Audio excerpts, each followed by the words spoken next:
নবম শ্রেণীর প্রথম পার্বিকের জন্য রৈখিক সমীকরণের শর্ত কি দেওয়া আছে? এক্স ওয়াই বাস্তব সংখ্যা এবং এক্স মাইনাস পাঁচ square plus X minus Y whole square সমান 0 হলে এক্স ও ওয়াই এর মান কত?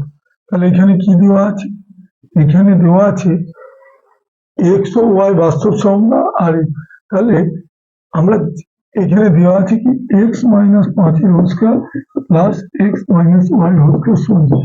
আমরা জানি দুটো বা তিনটে পদের হোল স্কোয়ারের সমষ্টি যদি 0 হয়, মানে এখানে X square plus Y square plus Z square সমান 0 হলে এক্স সমান 0 হবে, ওয়াই সমান 0 হবে, জেড সমান 0 হবে। কারণ এই এক্স স্কোয়ার সমান 0, তাহলে এক্স 0 রুট করলে 0, তাহলে এক্ষেত্রে এখানে দিয়েছে এটা স্কোয়ার প্লাস এটা স্কোয়ার সমান 0, তাহলে এক্স মাইনাস পাঁচ স্কোয়ার সমান 0, তাহলে এক্স মাইনাস 5 সমান 0, তাহলে এক্স সমান 5।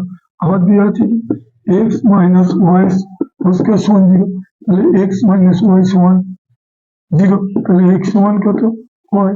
তাহলে এক্স আর ওয়াই সমান 0, এক্স এর মান কত হয়েছে? 5, তাহলে এটা যদি 5 হয় তাহলে ওয়াই সমান 5, তাহলে এক্স আর ওয়াই দুটোর মানে 5 অ্যান্সার বেরিয়ে গেল।